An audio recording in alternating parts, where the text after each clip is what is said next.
Ye, alhamdulillah. Mendingan Pak Zainuddin, saya kemarin kena COVID itu, waduh, bener-bener baru ngerasain penyakit banyak dirasain dalam waktu yang sama ya. Alhamdulillah. Saya pernah juga mengalami, Pak, Iya, Pak. gejala-gejala itu gitu. Oh, iya. Jadi akhirnya kita pilih isolasi mandiri di rumah Ya. kurang lebih 2 minggu, 14 hari bahkan lebih itu. Akhirnya bisa kembali seperti semula. Sempat juga kehilangan indera penciuman, flu gitu, suara kurang baik. Betul, Pak Zainuddin. Berarti kita sama-sama pernah mengalami Nah, itu. gejala itu. Iya. Yang saya masih belum hilang total itu ini, Pak. Apa?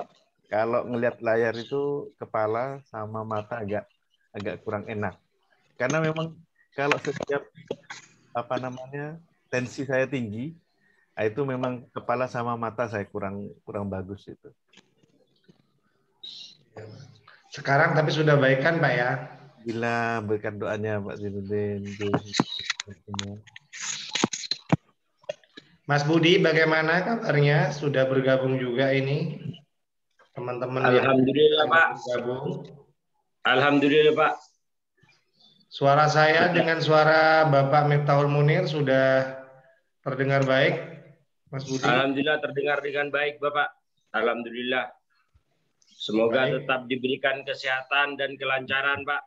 Mengingat Amin, Bapak ya Munir Rabbal. masih masa pemulihan untuk lebih efisien Pak waktunya Pak. Nggak apa-apa, Ya. nggak apa-apa. Sesuai dengan jadwal saja. Saya kalau agak nggak kuat melihat layar, tak pejemin aja sebentar. Iya Pak. Tetap semangat Bapak. Siap, siap Mas Budi. Baik, ini sudah masuk semua di ruang Zoom. Ada saya, ada Bapak Dr. Miftahul Munir, ada Saudara Budi Herianto, kemudian ada teman-teman yang lain juga Mas Budi sudah bergabung. Iya Pak. Untuk menyimak hasil penelitian tesis saudara pada sore hari ini. Barangkali bisa kita mulai, Bapak Miftahul Munir dan Mas Budi dan teman-teman. Ya, akan. Baik, kita mulai. Bismillahirrahmanirrahim. Assalamualaikum warahmatullahi wabarakatuh. Waalaikumsalam warahmatullahi wabarakatuh. Mengawali seminar hasil untuk tesis saudara Budi Herianto dengan judul Otoritas Diskresi Kepolisian dalam Menyelesaikan Tindak Pidana Ringan Melalui Mediasi Penal. Kita awali dengan memanjatkan puji syukur kehadirat Allah Subhanahu wa Ta'ala, karena dalam kondisi pandemi COVID seperti saat ini, kita masih diberikan nikmat sehat, diberikan nikmat kesempatan. Ya, pada sore hari ini kita kompak mensupport saudara Budi Herianto untuk menyelesaikan penelitian tesisnya yang sudah sampai pada tahapan seminar hasil. Ya, saya ucapkan selamat, Anda sudah sampai pada tahapan ini. Ini kalau diibaratkan pertandingan sekarang Olimpiade Tokyo ini sudah semifinal ini Mas Budi Herianto ya. Jadi tinggal lagi kita akan masuk ke final di sidang terakhir nanti. Semoga semua kita baik dan bisa kembali menyimak sidang akhir dari tesis saudara Budi Herianto ini. Kemudian yang kedua, sebelum dimulai saya perkenalkan untuk tim pembahas pada sore hari ini. Jadi ini namanya pembahas karena kita memang akan membahas hasilnya ya. Setelah sebelumnya Anda sudah melewati tahapan seminar proposal. Nah, sekarang kita sudah masuk ke tahapan seminar hasil. Kita akan menyimak hasilnya apa saja.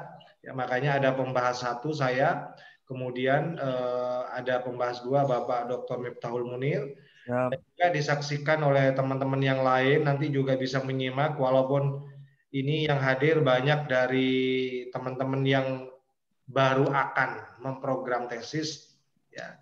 Dan juga ada sebagian kalau nggak salah ini yang sudah proses juga menyelesaikan tesisnya. Saya kira ini baik untuk dijadikan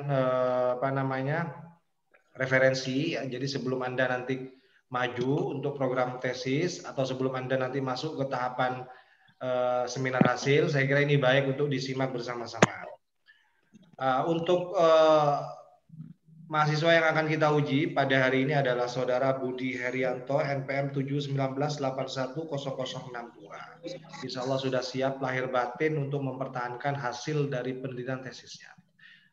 Baik, yang berikutnya sebelum dimulai kita berdoa dulu, ya, terutama kepada Mas Budi Herianto, berdoa semoga acara kita, seminar hasil sore ini berjalan lancar dan akan dilanjutkan nanti pada sidang akhir juga berjalan lancar. Baik, saya berikan kesempatan kepada Mas Budi untuk berdoa. Berdoa disilakan.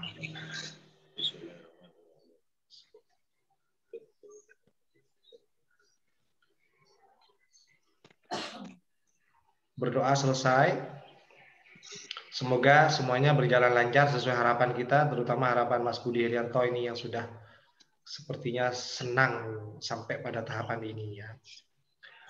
Seperti biasa, kita akan menyimak untuk sesi pertama, menyimak paparan singkat, ya, pokok-pokok pikiran tentang hasil penelitian tesis Saudara Budi Herianto ini, ya. Kita akan menyimak dulu secara singkat, ya. Nanti baru kita akan diskusikan, kita bahas bersama-sama. Saya berikan kesempatan nanti kepada teman-teman juga, ya, tidak hanya saya sebagai pembahas 1 dan Bapak Miftahul Munir sebagai pembahas 2, tapi teman-teman yang hadir pada sore hari ini juga bersiap-siap untuk ikut mendiskusikannya. Ya.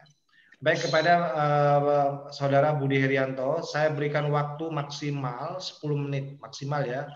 Jadi mohon digunakan waktunya dengan baik untuk mempresentasikan pokok-pokok pikiran yang ada dalam isi tesis Anda yang sudah ditampilkan di layar ini. Silakan, saya berikan kesempatan untuk dimulai. Assalamualaikum warahmatullahi wabarakatuh. Terima kasih Pak Zen beserta Pak Miftahul Munir. Kami mengangkat penelitian tentang otoritas diskresi kepolisian dalam penyelesaian tindak pidana ringan melalui mediasi penal. Yang menjadi latar belakang, mediasi penal merupakan dimensi baru yang dikaji dari aspek teoritis dan praktik. Dikaji dari dimensi praktik, maka mediasi penal akan berkorelasi dengan pencapaian dunia peradilan.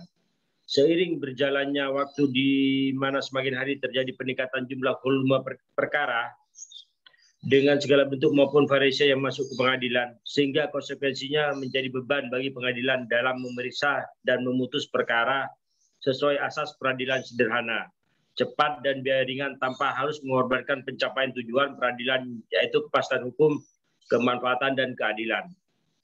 Dengan adanya pedoman pembedaan pada kebijakan mediasi penal pada tindak ringan, maka kepolisian memiliki kewenangan restoratif dalam hal memperlakukan dan menerapkan mediasi penal di antara yang berselisih sebagai kebijakan aplikatif dapat tidak melanjutkan perkara tersebut ke jalur litigasi. Kewenangan diskusi kepolisian diharapkan lebih mendekatkan diri pada keadilan yang mencerminkan nilai-nilai yang hidup di masyarakat, yakni keadilan restoratif atau melalui pendekatan yang bersifat preventif. Akan tetapi kenyataannya di Indonesia tidak ada pedoman bagi penyelesaian perkara pidana melalui mediasi penal terhadap kasus pidana ringan. Adanya kepastian hukum merupakan harapan bagi pencari keadilan terhadap tindakan sewenang-wenang dari aparat hukum yang terkadang selalu arogansi dalam menjalankan tugasnya sebagai penegak hukum. Karena dengan adanya kepastian hukum, masyarakat akan tahu kejelasan akan hak dan kewajiban menurut hukum.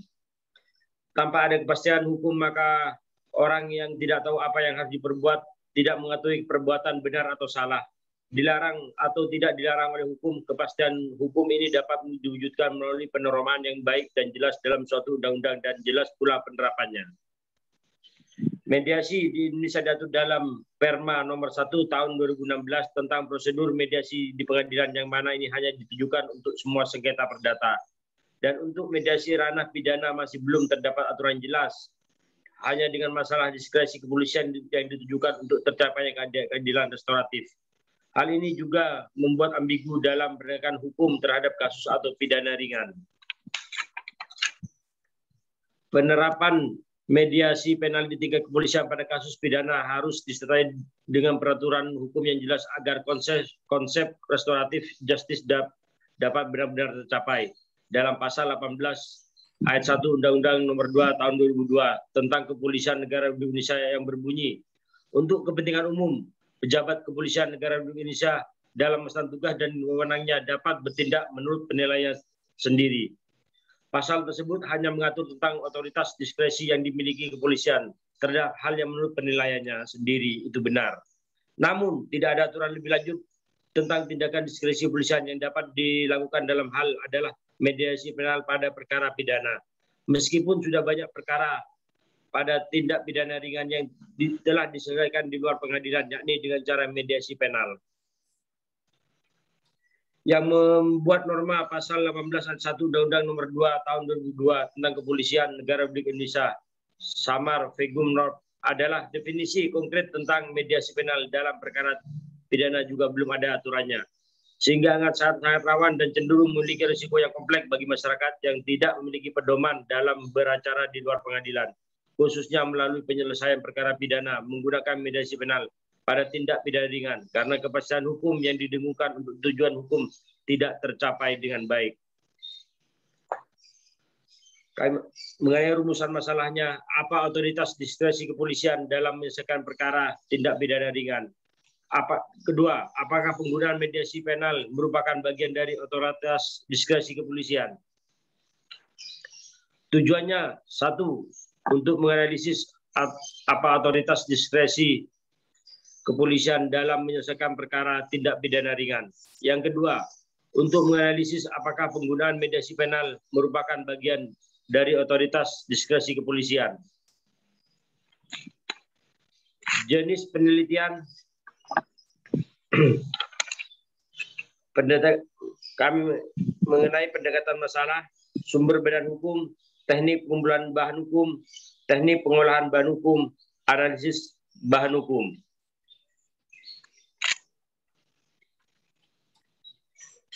Pengaturan diskresi kepolisian. Diskresi selalu dikaitkan dengan pengambilan keputusan kekuasaan atau kewenangan yang dilakukan oleh seseorang terhadap persoalan yang dihadapi dalam hubungannya dengan wewenang diskresi kepolisian. Ini tidak dapat dilepaskan dari tugas pokok kepolisian, karena dengan tugas pokok kepolisian yang dijabarkan mengandung makna yang sangat luas, itu memerlukan kesewenang-wenangan.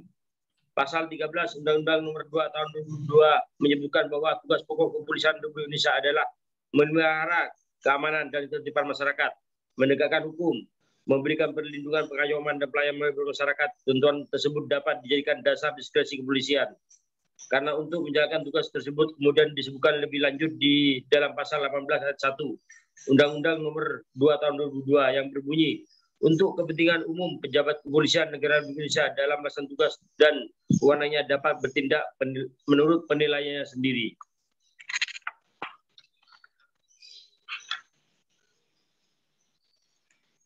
Penggunaan mediasi penal sebagai bagian dari otoritas diskresi kepolisian. Mengangkat bagian-bagian otoritas diskresi kepolisian. Tindak pidana tipiring kepolisian disahkan oleh penyidik dan penyelidik. Diskresi kepolisian, penegakan hukum, penal, diskresi kepolisian, restoratif justice, non penal, mediasi.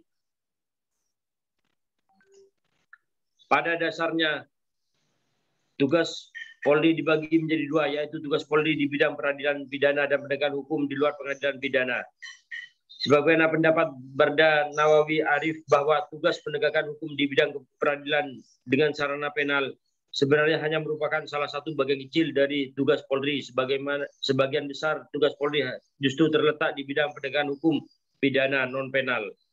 Jika telah dipahami bahwa tugas dan wewenang polisi itu sangat luas dan wewenang polisi untuk melakukan tindakan tidak mungkin diatur secara legitimatif atau mungkin segala tindakan-tindakan polisi diluruskan secara rinci, apalagi yang menyangkut kewenangan bebas. Oleh karena itu, di dalam ketentuan Kitab Undang-Undang Hukum Acara Pidana nomor 8 tahun 1981, pasal 7 ayat 1 hukum ditegaskan bahwa polisi berwenang karena kewajibannya mengadakan tindakan lain menurut hukum yang bertanggung jawab.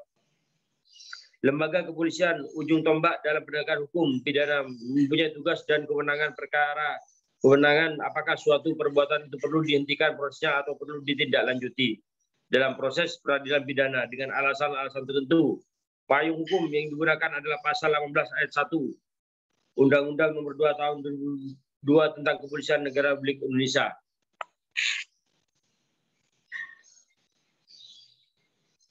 Kepastian hukum dalam keadilan restoratif melalui mediasi penal. Kepastian hukum tertuang dalam Undang-Undang Dasar Negara Republik Indonesia 1945 pasal 28 ayat 1 yang berbunyi setiap orang berhak atas pengakuan jaminan perlindungan dan kepastian hukum yang adil serta perlakuan yang sama di hadapan hukum. Oleh karena itu, tentang apa arti dari sebuah kepastian hukum merupakan suatu yang sangat penting pula bagi masyarakat. Termasuk pihak kepolisian melaksanakan tugas dan wewenangnya dalam menjalankan diskresi kepolisian harus menyadari bahwa Indonesia adalah negara yang berdasarkan hukum, bukan berdasarkan kekuasaan. Sehingga semua yang dilakukan di dalam berbangsa dan bernegara itu harus dilaksanakan berdasarkan hukum dan undang-undangan yang berlaku. Adanya kepastian hukum merupakan harapan bagi pencari keadilan terhadap tindakan sewenang-wenang dari aparat penegak hukum yang terkadang selalu arogansi dalam menjalankan tugasnya sebagai penegak hukum. Karena dengan adanya kepastian hukum, masyarakat akan tahu kejelasan akan hak kewajiban menurut hukum.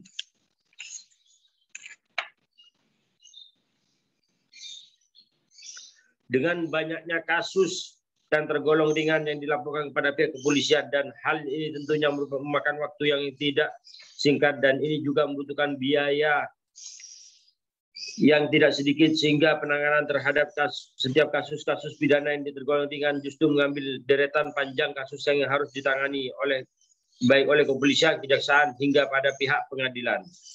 Kaitannya dengan otoritas diskresi kepolisian, di mana otoritas diskresi kepolisian merupakan hak yang diberikan oleh undang-undang kepada lembaga tertentu, yakni adalah kepolisian. Dalam mengemban tugas dan wewenangnya harus berdasarkan kode etik dan juga berdasarkan peraturan-peraturan yang berlaku, di mana diberikan kewenangan untuk dapat dilakukan sesuai dengan penilaian sendiri. Hal ini dapat dilakukan dengan tata cara penggunaan mediasi penal sebagai alternatif dalam penyelesaian perkara tidak pidana ringan. Oleh sebab itu, tujuan dari keadilan restoratif dapat tercapai untuk pemulihan baik korban maupun perilaku.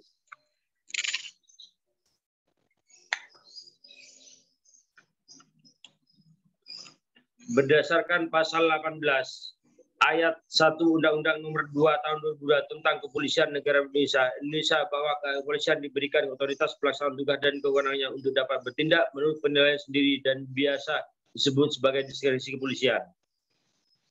Diskresi ini memiliki otoritas penuh terhadap tugas dan wewenang kepolisian, termasuk menangani perkara tidak pidana ringan dengan cara mediasi penal. Di antara otoritas kepolisian tersebut ada tujuan yang hendak dicapai, yaitu restoratif.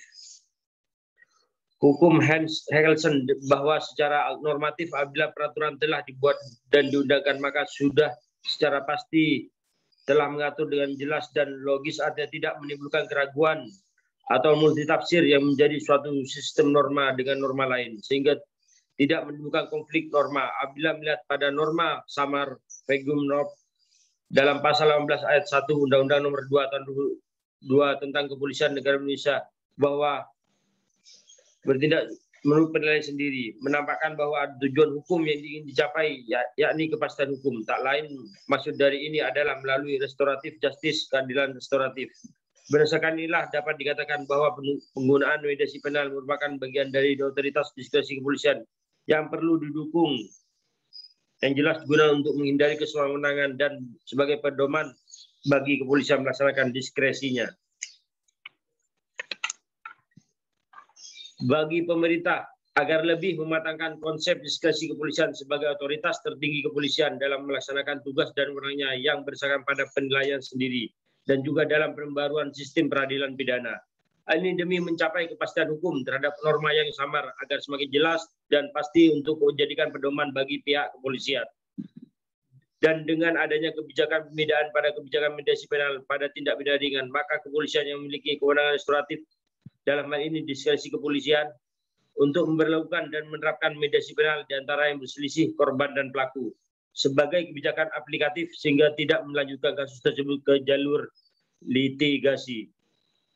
Saran kami bagi kepolisian agar lebih mawas diri dalam menjalankan tugas dan melaksanakan tugas serta wewenangnya sebagai bagian dari otoritas diskresi kepolisian agar tujuan dari restoratif justice benar-benar terselenggara dan tercapai. Saran bagi kepolisian agar lebih mawas diri dalam menjalankan melakukan tugas kepolisian serta wewenangnya sebagai otoritas diskresi kepolisian untuk tujuan restoratif benar terselenggaranya dan tercapai. Bagi pelaku dan korban agar menciptakan suasana hukum yang kondusif dan harmonis, bersifat penyamarataan melingkan tujuan hukum pemidanaan menekankan pemulihan kembali pada keadaan semula dan keseimbangan perlindungan dan kepentingan korban dan pelaku tindak pidana yang tidak berorientasi pada pembalasan.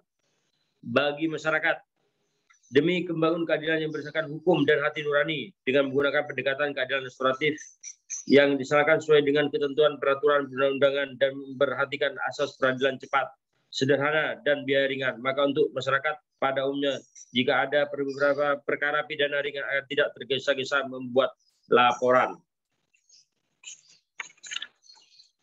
Terima kasih, Pak. Baik, terima kasih disampaikan kepada Saudara Budi Herianto sudah menyelesaikan tugas pertama presentasi hasil penelitian tesisnya. Lebih 10 menit ya, lebih sedikit Mas Budi ya. Siapa? Mohon maaf. Tidak ada masalah, jadi walaupun lebih tapi waktunya masih cukup untuk kita diskusi ya. Untuk kesempatan pertama kita akan memberikan kesempatan kepada para pembahas 1 saya dan pembahas 2 Bapak Dr. Miftahul Munir ya. Mungkin saya nanti secara bergiliran dengan Bapak Miftahul Munir akan membahas ya.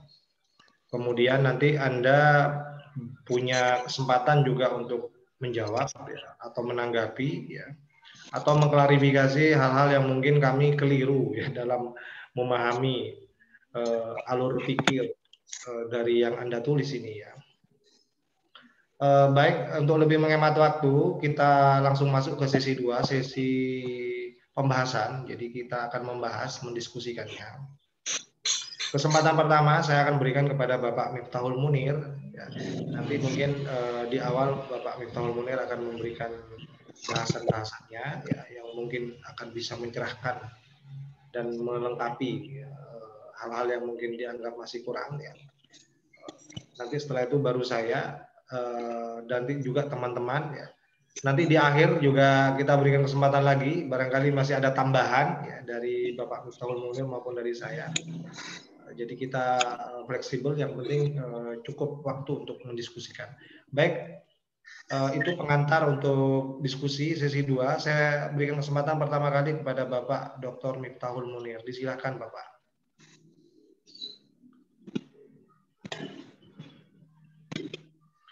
Mohon maaf Bapak, masih in mode ya, unmute ya, masih unmute ya. Ya betul, sudah.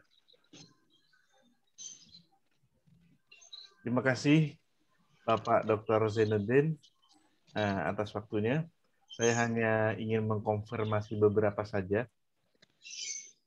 tentang pasal 18 ayat 1 Undang-Undang Nomor 2 Tahun 2002 yang dianggap terdapat norma samar-samar. Kira-kira kesamarannya dalam pertimbangan atau pengertian Mas Budi seperti apa? Norma samar-samar itu pada pasal 18 ayat 1.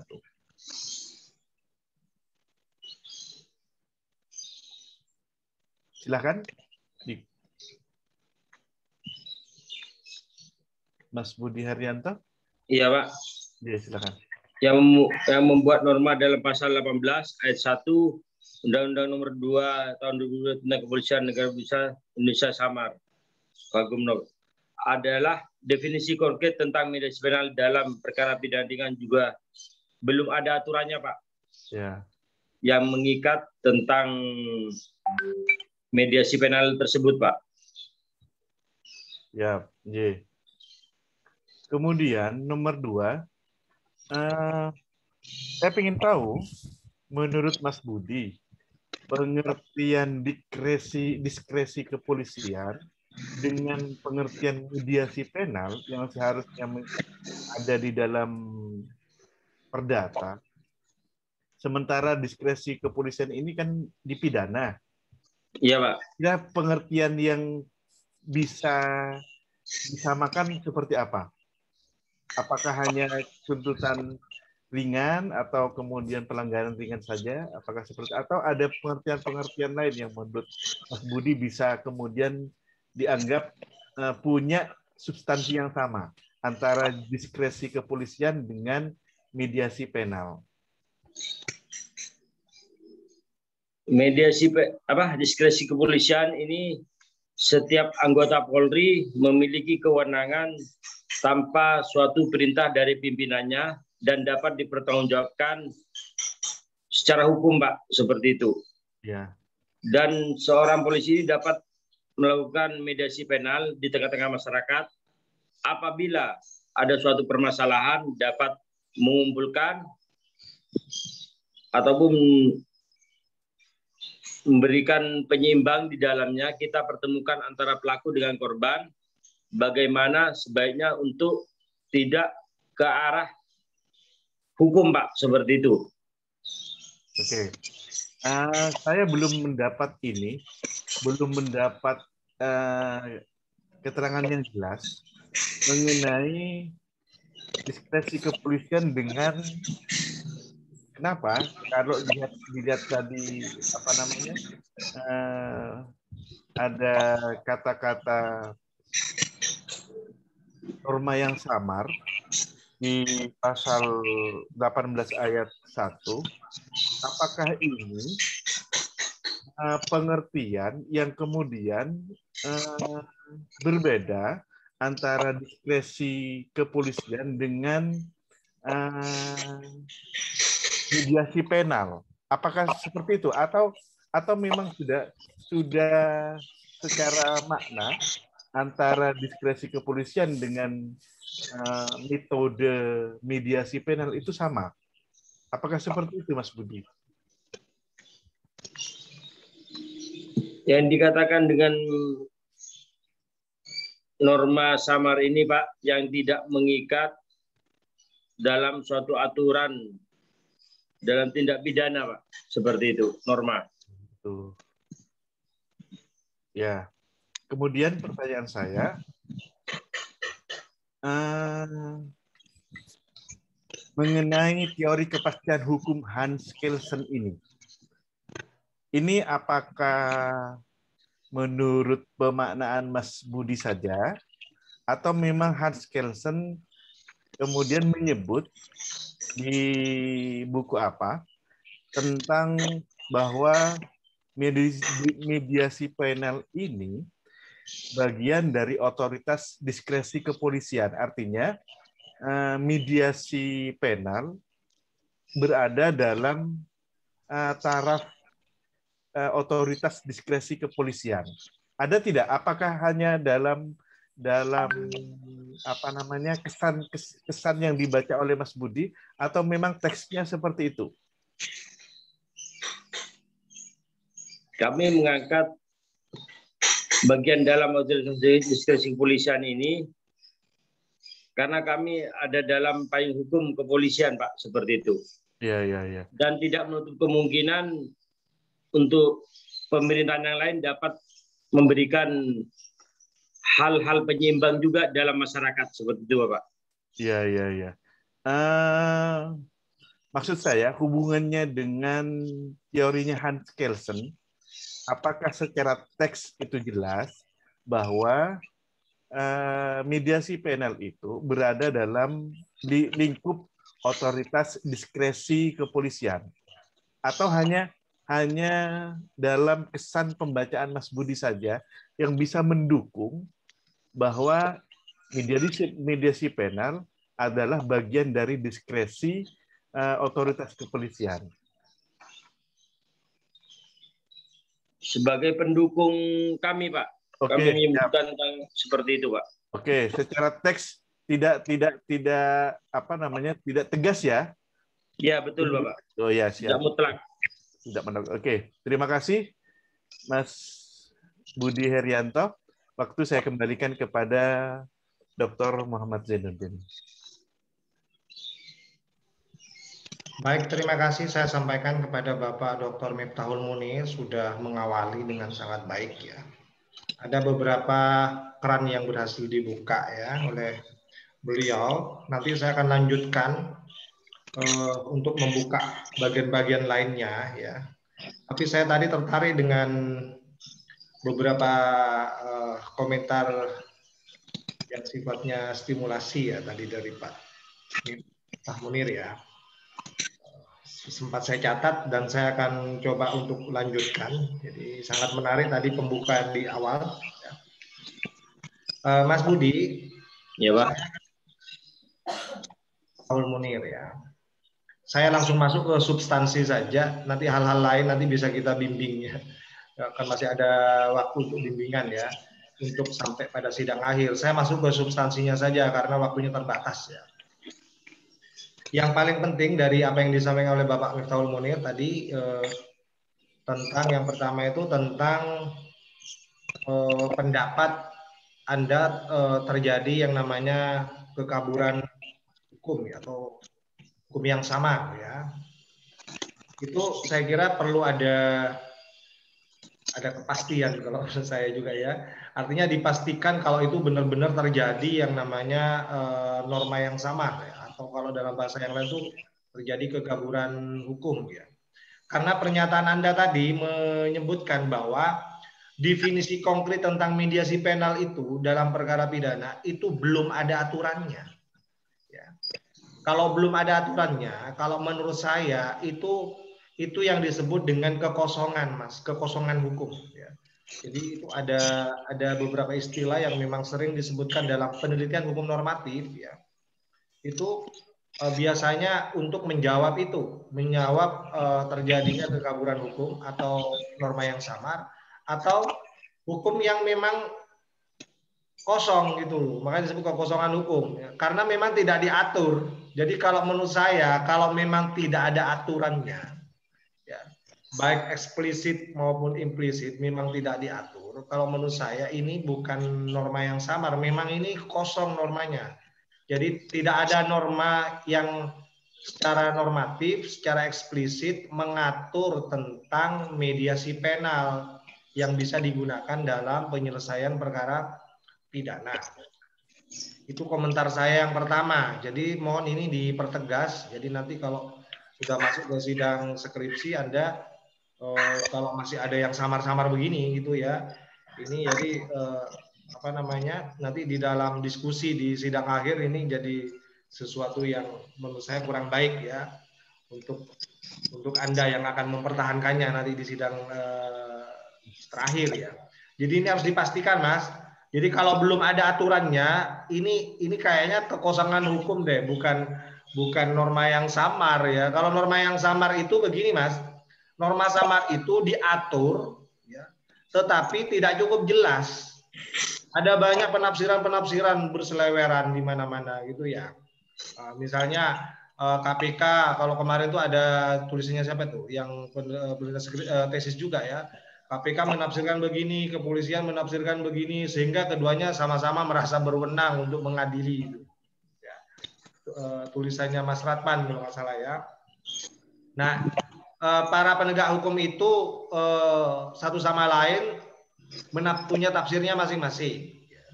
Ya, karena normanya memang ada, tapi tidak jelas gitu, sehingga ada peluang untuk semua pihak menafsirkan ya, sesuai dengan kewenangannya masing-masing gitu kan. Ini harus dipertegas. Jadi apakah terjadi norma yang samar, samaran norma atau terjadi kekosongan hukum, kekosongan norma. Ini mau dipertegas. Itu catatan saya yang pertama melengkapi yang disampaikan oleh Bapak Miftahul Munir tadi. Silakan ditanggapi dulu, Mas Budi, sebelum saya lanjutkan. Baik, Pak.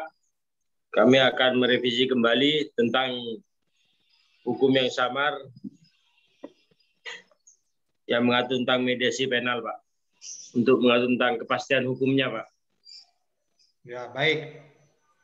Itu yang pertama ya. Itu menurut saya substansi juga, ya, substansi banget tuh. Kemudian yang kedua, Mas Budi, saya lanjutkan yang disampaikan oleh Bapak Miftahul Munir tadi. Ya. Teorinya Henkelsen itu berhenti di teori tentang kepastian hukum. Jadi Henkelsen itu tidak menyebutkan sama sekali hal-hal yang berhubungan dengan mediasi penal. Jadi betul yang disampaikan oleh Bapak Miftahul Munir tadi, tapi dari redaksinya sampean yang Anda tulis di sini di bagian abstrak maupun di kesimpulan, itu seolah-olah mediasi penal itu dinyatakan secara langsung teksnya itu oleh Henkelsen. Padahal Henkelsen itu tidak sampai ke situ. Henkelsen itu hanya membahas tuntas tentang apa itu kepastian hukum. Ya. Jadi dalam penegakan hukum itu salah satunya itu harus ada yang namanya kepastian hukum. Ya. Tidak boleh ada yang samar-samar. Jadi hukum itu kalau mau ditegakkan itu harus ada kepastian hukumnya. Salah satunya, Mas Budi, yang ini jadi perbincangan, jadi perdebatan gitu, apa yang dimaksud kepastian hukum? Apakah kepastian hukum itu harus ada teksnya, harus ada bunyi teksnya dalam undang-undang gitu? Itu yang problem, yang diperdebatkan oleh para ahli hukum itu. Ya, jadi teorinya Henkelsen ini menyatakan bahwa dalam penegakan hukum itu salah satunya harus ada kepastian hukum. Nah, sayangnya banyak orang berpendapat bahwa kepastian hukum itu harus ditunjukkan dengan adanya bunyi teks. Jadi baru dikatakan ada kepastian hukumnya kalau diatur secara tekstual dalam peraturan perundang-undangan gitu. Nah karena tafsirnya seperti itu, akhirnya ada yang mengatakan begini, kalau misalnya tidak diatur atau diatur samar-samar, ya, atau diatur samar-samar, apakah tidak pasti hukumnya? Itu pertanyaannya. Itu. Jadi saya pengen Anda menyimak tuntas penjelasannya Henkelsen ini, karena ini juga ramai diperbincangkan. Jadi kepastian hukum itu, menurut saya juga, ya, itu sebenarnya tidak identik ya, tidak identik sama sekali dengan harus ada ketentuan tertulis, ada teksnya gitu. Baru itu disebut sudah ada kepastian hukumnya, iya kan? Nah pertanyaannya kalau seperti dalam kasus ini kan tidak ada ketentuan teksnya. Ya mediasi penal ini kan belum ada aturan dalam teks kan, iya kan? Tapi bukan berarti kemudian hukumnya tidak ada. Bukan berarti hukumnya tidak ada, gitu. Nah, tugas sampean itu, ya, tugas sampean ini dalam penelitiannya ini sekarang itu menemukan itu, ya, menemukan bahwa mediasi penal ini ada walaupun tidak ada teksnya. Ya, artinya ada bisa digunakan gitu loh, walaupun tidak ada bunyi teksnya. Nah, jadi itu menurut saya masukan dari saya bahwa jangan hanya memahami kepastian hukum itu hanya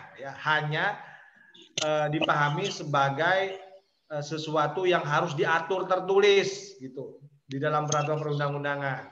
Sementara kalau tidak tertulis atau samar-samar langsung kita bilang ini tidak ada kepastian hukumnya, ini nggak ada hukumnya, ya kan? Nah, ini menurut saya yang harus dianalisis ya dengan menggunakan teori Henkelsen. Jadi harus digali sampai ke sana. Ya, analisisnya kalau perlu ke sana. Ini Mas Budi, silakan ditanggapi. Anda memahami kepastian hukum yang dicetuskan Henkelsen itu gimana? Kami memahami tentang Henkelsen tentang kepastian hukum sebagai sarana untuk penunjang tentang keseimbangan hukum tersebut, Pak.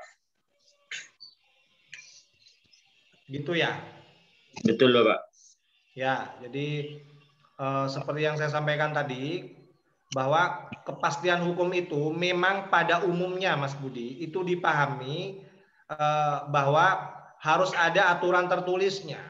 Jadi harus ada teksnya dalam undang-undang, baru kemudian itu disebut ada kepastian hukumnya. Itu umum memang dipahami seperti itu. Cuman kita ini dunia akademik, ya, jadi bolehlah kita memberikan analisis yang lain, ya, bahwa ke depan kita memahami teorinya Henkelsen tentang kepastian hukum ini, saya kira tidak sebatas itu, tidak sebatas hanya berdasarkan bunyi teks gitu. Satu contoh misalnya Mas Budi ya, contoh ya, kalau misalnya ada teks hukum warna kuning, hijau, merah di perempatan, ya, sampean kan pernah jadi lantas ya? Iya, Pak. Itu kan ya, ada Pak. hukumnya, ada hukum merah, ada hukum kuning, ada hukum hijau, ya kan? Katakanlah itu teks, ada teks hukum merah, ada teks hukum hijau, ada teks hukum kuning. Itu memberikan petunjuk kepada kita yang mau melalui perempatan itu. Kalau ada teks merah, itu kita sebagai pengendara harus berhenti, ya kan? Karena teksnya begitu. Kalau ada teks hijau, baru kita boleh lanjut. Ya kan? Nah, pertanyaannya adalah, kalau teks warna kuning, hijau, merah itu tidak ada, lampunya padam misalnya. Misalnya ya, misalnya lampunya padam. Apakah kita ini kemudian tidak boleh berhenti? Apakah kita tidak boleh maju? Apakah kita tidak boleh berbelok? Diam saja di situ nungguin ada teksnya nyala kembali begitu, kan tidak, ya kan? Iya, Pak. Nah, pada saat teks merah, kuning, hijau di perempatan itu tidak ada, maka kita punya pilihan-pilihan, Mas Budi. Pilihan pertama, kita diam di situ, menunggu ada hukumnya dulu, supaya lebih pasti kita tunggu saja dulu warna kuning apa merah gitu kan. Itu pilihan pertama. Pilihan kedua, ada hukum yang lain. Kita bisa belok ke kanan, kita bisa lurus gitu. Ya kan? Nah, ini sekedar membandingkan ya, bahwa kepastian hukum itu tidak identik dengan harus ada teksnya nampak di depan mata gitu. Ya. Nah, ini sebagai modal supaya Anda lebih leluasa menganalisis teorinya Henkelsen ya. Nah, ini Mas Budi. Kemudian yang terakhir Mas Budi, sampean kalau menggunakan teorinya Henkelsen tentang kepastian hukum ini dibutuhkan analisis yang mampu menghubungkan dengan kesimpulan-kesimpulannya. Jadi jangan kesimpulannya mentah. Anda harus bisa menghubungkan teori ini dengan berbagai norma-norma yang terbatas tadi, ada sampai bilang samar, sampai ada bilang belum ada gitu kan, sampai kemudian menyatakan bahwa diskresi ini bagian ya, dari kepastian hukum itu yang harus digunakan oleh kepolisian ya, untuk memilih mediasi penal gitu loh ya. Jadi cobalah dibangun rak-rak ya, yang menghubungkan antara raknya Henkelsen itu ya sampai kepada kesimpulan itu. Saya masih belum mendapatkan setuntas-tuntasnya di pembahasan tentang itu, Mas Budi. Ya. Jadi klaimnya menurut saya masih belum tersambung baik gitu dengan teorinya Henkelsen. Ya. Itu. Kemudian yang berikutnya, Mas Budi, saya ingin Mas Budi di pembahasan ini tidak cukup hanya menjawab dua permasalahan ini. Sebenarnya dua permasalahan ini bisa digabung kalau menurut saya. Ya, permasalahan pertama itu kan sampean bicara apa yang dimaksud dengan otoritas diskresi, ya kan? Itu yang pertama. Kemudian yang kedua, apakah mediasi penal itu termasuk dalam otoritas diskresi kepolisian? Sebenarnya dua ini menurut saya bisa digabung menurut saya. Sementara untuk yang berikutnya, sampean kalau memang sudah menemukan jawaban terhadap rumusan masalah yang pertama ini, sampean bisa lanjut kepada masalah bagaimana tata caranya itu loh, tata cara mediasi penal itu digunakan itu seperti apa gitu loh. Modelnya itu loh. model pemidanaan dengan menggunakan mediasi penal itu seperti apa? Hukum acaranya itu tata caranya seperti apa? Kenapa? Karena ini belum masuk sistem peradilan, Mas Budi. Berbeda dengan mediasi dalam penyelesaian hukum acara perdata. Kalau mediasi dalam hukum acara perdata itu sudah masuk dalam sistem peradilan. Hakim itu wajib ya menawarkan, memberikan tawaran pertama kali ya dalam penyelesaian perdata itu perlunya mediasi. Jadi itu harus memberikan kesempatan mediasi dulu. Di awal-awal persidangan biasanya hakim perdata itu begitu. Artinya apa? Mediasi dalam peradilan perdata itu sudah masuk dalam sistem peradilannya. Tapi kalau ini yang mediasi penal ini belum masuk.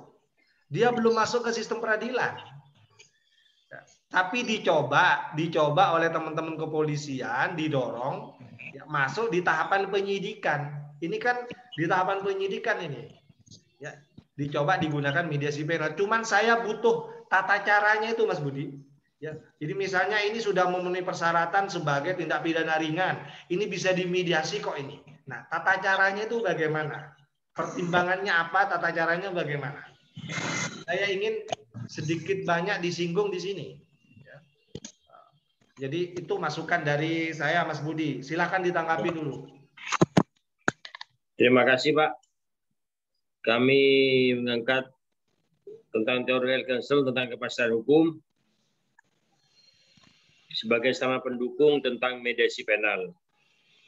Namun kami akan merevisi kembali tentang tata cara ataupun pertimbangan hukumnya, bagaimana urutannya menjadi lebih konkret dan jelas. Begitu, Bapak. Karena tentang mediasi penal ini belum masuk ke ranah peradilan. Begitu, Bapak. Baik, terima kasih Mas Budi. Sampean walaupun menanggapi secara singkat, tapi saya senang sampean mau mencatat beberapa hal yang disampaikan oleh saya dan juga disampaikan oleh Bapak Miftahul Munir. Ya, saya akan berikan kesempatan untuk sesi berikutnya kepada audiens, karena di sini ada 8 audiens. Ya. Coba saya sapa dulu Mas Joni Rahmat, ini ada, kemudian Mbak Ratna Sriwardani, kemudian Mas Robi Sujana, ya, biar juga bisa menggembirakan Mas Budi Herianto. Saya kira perlu juga memberikan masukan-masukan. Silakan Mas Joni Rahmat, Mas Robi, sama Mbak Ratna. Mbak Ratna ini sebentar lagi juga mau maju ini di Selasa. Silakan. Ada yang mau disampaikan? Nggak usah sungkan-sungkan, nggak usah malu-malu. Saya berikan kesempatan. Lanjut, Pak. Mbak Ratna, gimana Mbak Ratna? Ada yang mau disampaikan? Lanjut aja, Pak. Lanjut. Baik. Mas Robi ini rajin sekali mengikuti, saya senang sekali. Lanjut aja dulu, Pak. Ada yang mau disampaikan? Belum, Pak. Belum, Pak. Belum, Pak. Kemudian Mbak, siapa lagi nih? Pak Joni. Nah, ini Mas Joni nih. Ini banyak tahu juga ini tentang masalah penyelesaian perkara pidana di tahapan penyidikan ya. Mas Joni, silakan Mas Joni. Terima kasih, Pak. Ya, silakan Mas Joni. Sebenarnya mediasi penal ini merupakan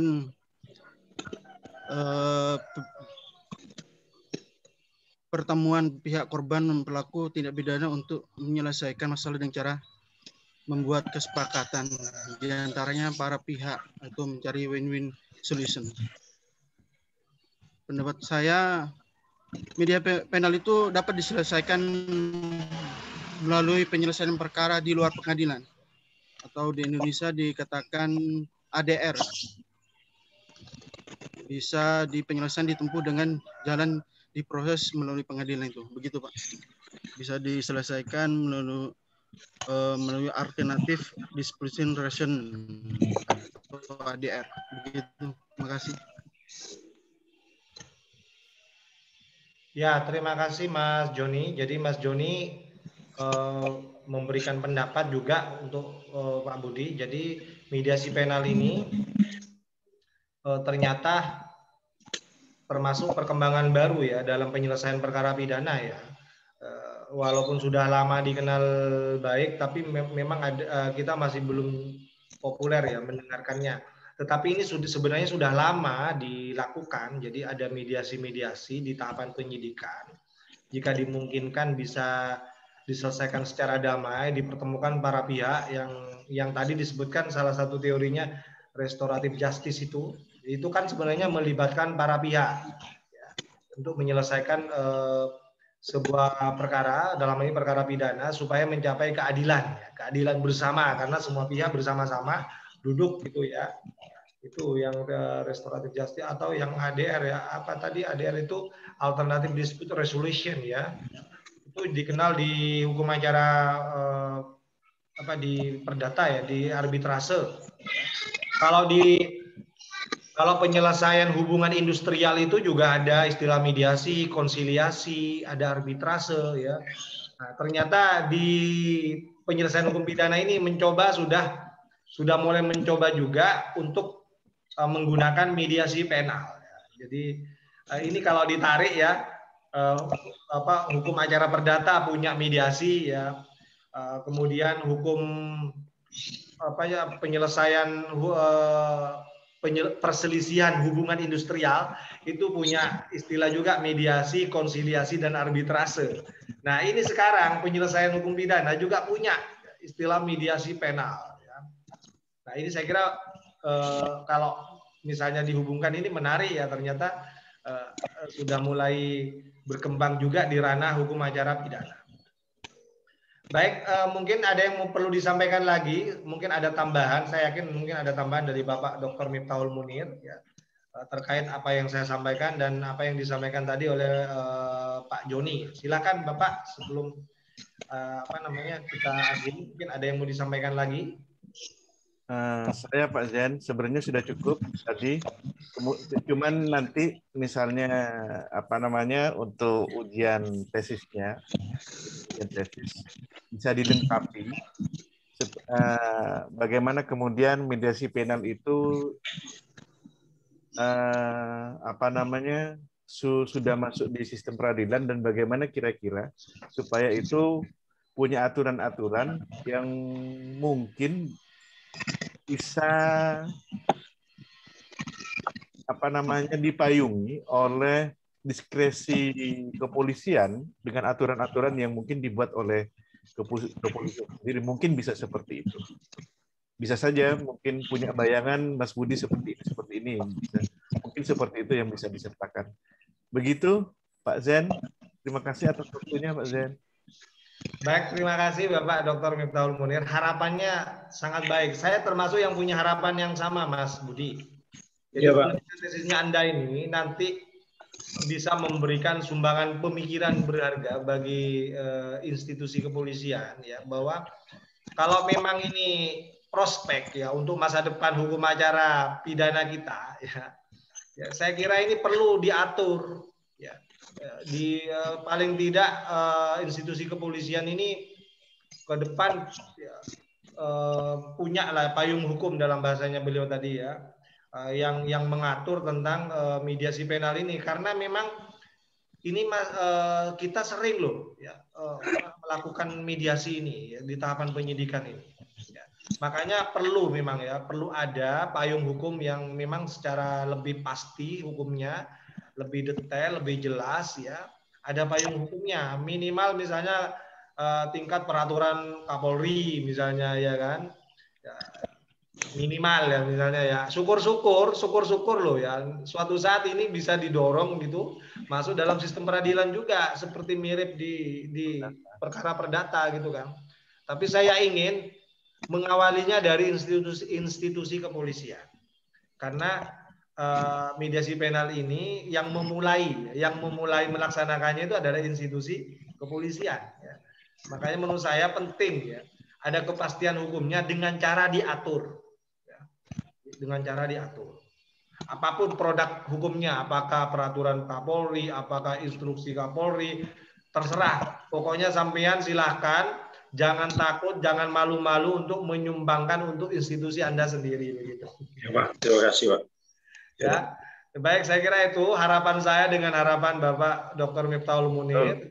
Jadi saya senang kalau misalnya nanti bisa mengantarkan Anda menemukan itu. Ya.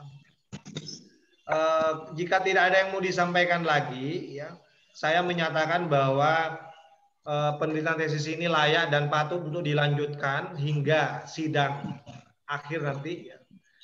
Saya langsung buka di sini saja, tidak perlu saya diskusikan berdua sama Bapak Miftahul Munir. Betul, Pak. Saya sampaikan langsung di depan sampean, di depan bahwa penelitiannya Mas Budi Herianto ini penelitian yang sangat baik, ya, dan layak untuk dilanjutkan, ya, karena ini akan membuka keran-keran baru dalam pengembangan hukum acara pidana. Ya. Jadi saya kira seperti itu, dan saya yakin Bapak Dr. Miftahul Munir juga punya pendapat yang sama, artinya menyetujui untuk dilanjutkan. Betul, Pak. Untuk disempurnakan supaya nanti kita bisa, ya, mengorbitkan ya temuan-temuannya Mas Budi ini, ya, dan nanti akan kita bahas bareng-bareng di sidang terakhir. Saya kira itu. Sebelum ditutup, ada yang mau disampaikan dulu, Mas Budi? Ya, Pak. Siap. Begini, Ya, Pak. Ada, Pak. Karena hidup yang baik adalah hidup yang diinspirasi oleh cinta dan dipandu oleh ilmu pengetahuan. Hidup bersama cinta dipandu dengan ilmu pengetahuan akan membuat hidup Anda lebih seimbang. Terima kasih, Pak. Baik, terima kasih Mas Budi.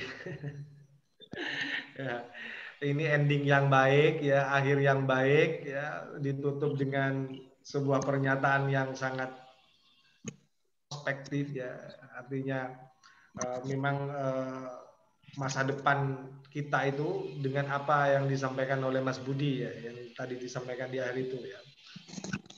Saya kira itu dari saya, dan saya ucapkan terima kasih kepada Bapak Dr. Miftahul Munir sudah berkenan bersama saya membahas bersama-sama hasil penelitiannya Mas Budi ini.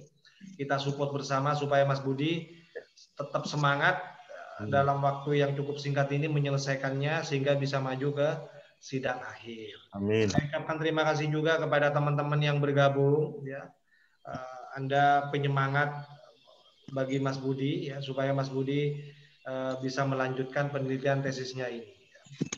Mungkin itu yang perlu kami selesaikan karena ini tugas. Jadi saya dan Pak Miftahul Munir sudah menyelesaikannya dengan baik, didukung dengan baik pun juga oleh Pak Budi dan teman-teman yang hadir pada siang hari ini. Saya kira sekali lagi cukup, dan saya ucapkan terima kasih kepada semuanya, dan saya akhiri. Wassalamualaikum warahmatullahi wabarakatuh. Waalaikumsalam warahmatullahi wabarakatuh.